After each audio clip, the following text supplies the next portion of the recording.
All right. Good afternoon, everyone. Thanks for coming. Appreciate I'm one of the only things standing between you and lunch, so I'll try to make it brief. And I understand it's pretty hot in here as well, so all the great makings for an awesome talk. So we're going to shift gears a little bit. I know we just heard a lot about hydrogen demand, but I'm going to talk to you a little bit about hydrogen supply and specifically how we enable hydrogen supply through the secure geological storage of carbon dioxide. So I realize I forgot to put that in the title of my talk, but if you were here for hydrogen storage, feel free to leave, but I'm going to talk to you about carbon dioxide storage. So my name is Chris Walker. I am the manager of our Carbon Capture and Storage Global Center of Expertise for BP. I've been in this role for about 6 years, so I have lots to tell you about CCS, but I'll try to squeeze it into 15 minutes. So first, a little bit about BP. I'm sure many of you have heard about BP as a large integrated energy company, but just wanted to let you know why we're here and why we're here to talk about hydrogen and specifically low carbon hydrogen. So in 2020, BP announced our new net zero ambition to be net zero by 2050 or sooner. We have a large presence across the US, as you can see from the map, with our recent purchases of Archaea, the biogas company, and Travel Centers of America. We now have presence in 47 of the 50 states. Lots of small dots on the map. You can go to our website to find out what each of them means. But basically, we're developing integrated energy products across the whole of the US.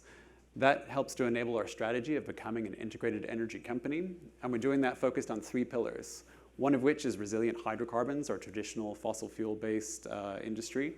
But we're also leaning into convenience and mobility, and then low carbon energy as well, which is tied to hydrogen, and specifically how to develop low carbon hydrogen to work with our customers that are increasingly demanding low carbon mobility products. Since 2005, BP has been the largest energy investor in the US with over $145 billion invested.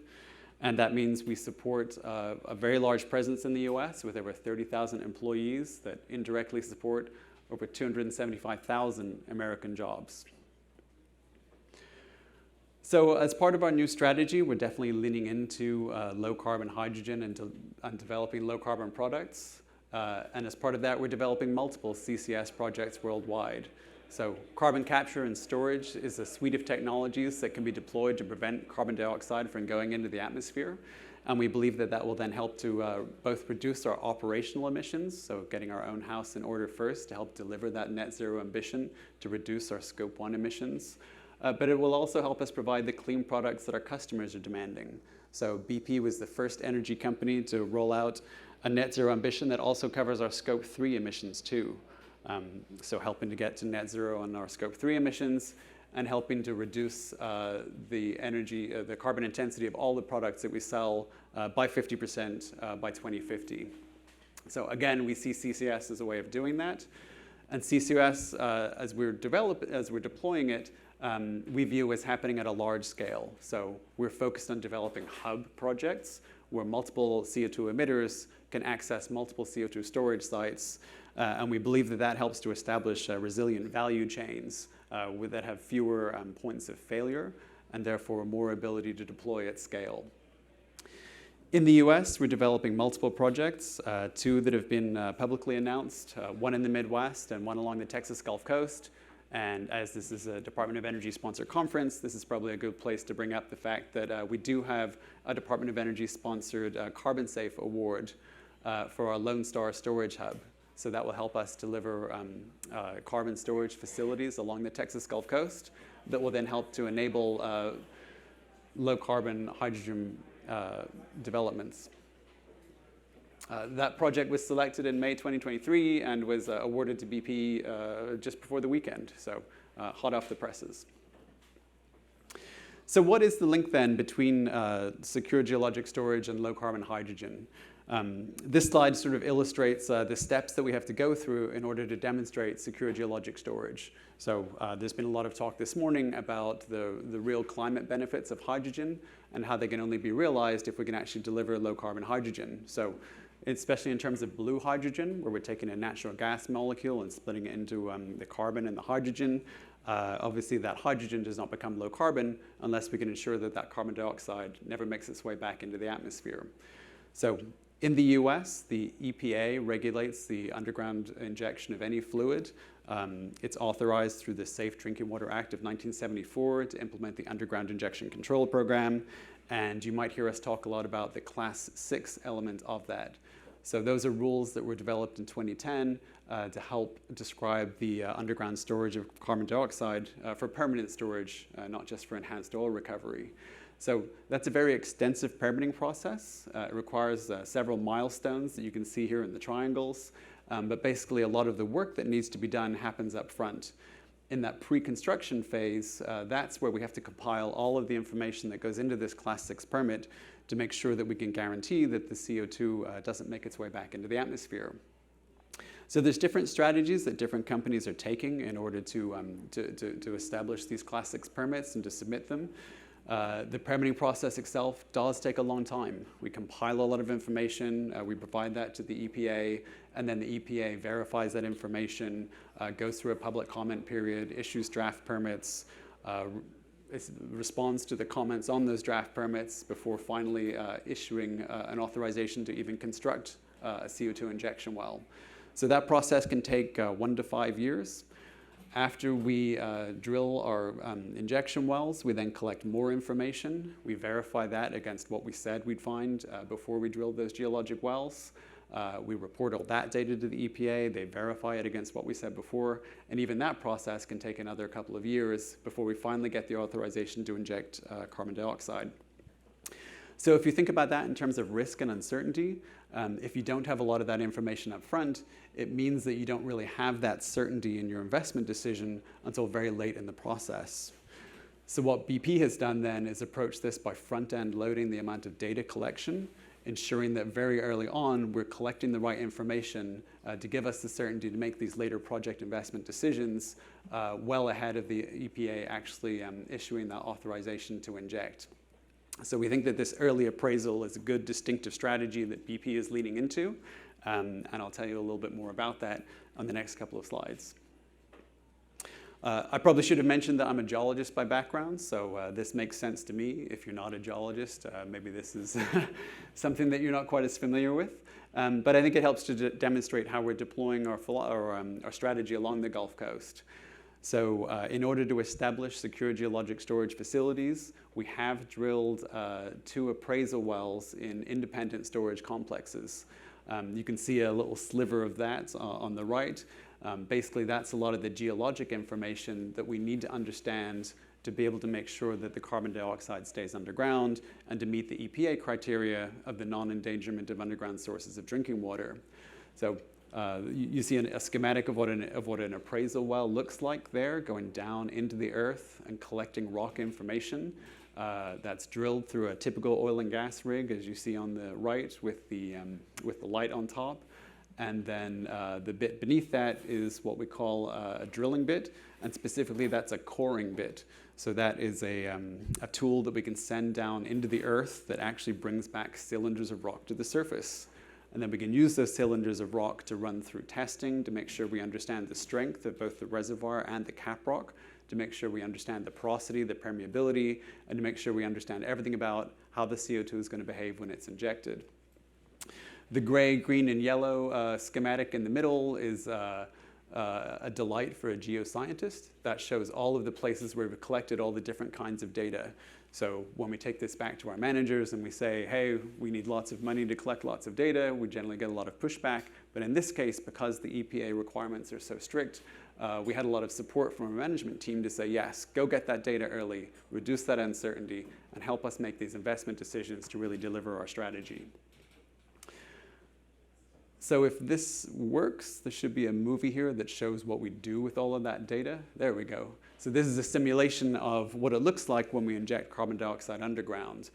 You'll see the CO2 saturation changing. This is a view of the outside of the CO2 plume, so mostly it stays red as that CO2 spreads out.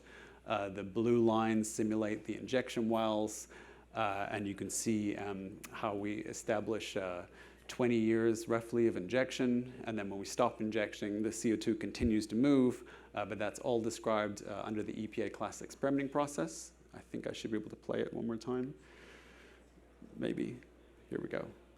And this is all the information that we need then to understand where the CO2 is going to go, how it's going to behave, and to make sure we fulfill the EPA mandate of not endangering underground sources of drinking water.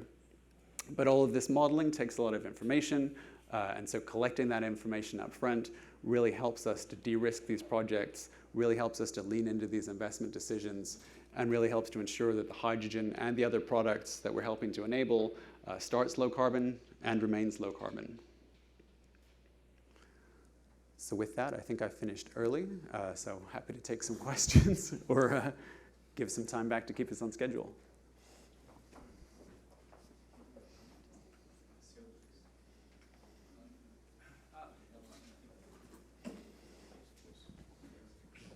I'd like to know any work going on to store the CO2 in geothermal facilities like Iceland.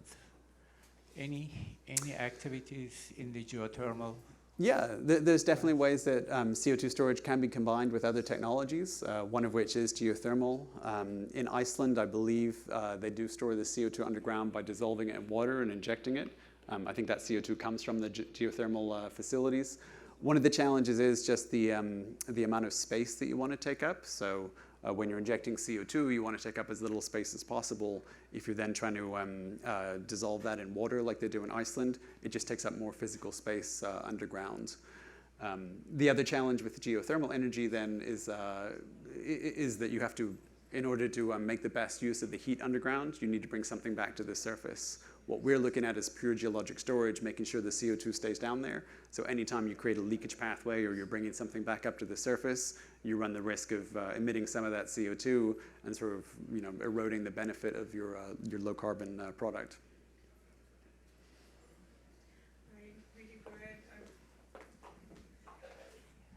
Hi, Okwelua again from Washington Gas, and I'm senior strategist in cost-effective decarbonization strategies.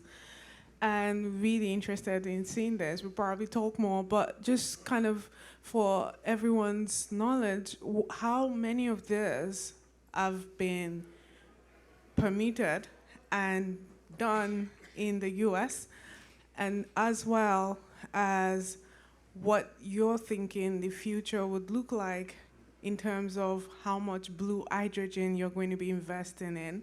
So just wondering. And then the third one is kind of very interested in the well logs you had there, the seismic and all that. Just interested in what kind of reservoirs you're interested in. Is it saline reservoirs, or what kind of geological formations are you super interested in? Yeah, so I can't speak to our blue hydrogen ambition, but I believe our low carbon hydrogen ambition is to deliver 500,000 tons by 2030. So we will need a lot of CO2 storage to deliver that. This map here was produced by the Global Carbon Capture and Storage Institute, and each of those little dots shows a CCS project that's in action. Either it's already existing, of which there are 40 projects worldwide, or it's in the final stages of development. In the US, there's 2 projects right now that are authorized to store CO2 underground. There's one in Illinois at an ethanol plant in Decatur, Illinois, and there's one at an ethanol plant in North Dakota, Red Trail Energy. But there's 150 applications, I believe, pending with the EPA, and that's going to really exponentially grow the amount of CO2 storage possible in the US if all of those projects are able to be approved. And then specifically, the geologic formations we're looking at are deep saline formations. So the same reservoirs that do bear oil and gas in other locations, but just here we're specifically looking for places where they haven't been oil and gas bearing. You can store CO2 in depleted oil and gas fields. BP just isn't pursuing that strategy right now. And then there's other people looking at storing CO2 in other formations, limestones, basalts, tight rocks, things like that. But right now, the greatest bang for your buck is in places where the porosity is high, the permeability is high, and you can store a lot of CO2 efficiently. Sorry. You can catch me afterwards. Yeah. Thank you very much.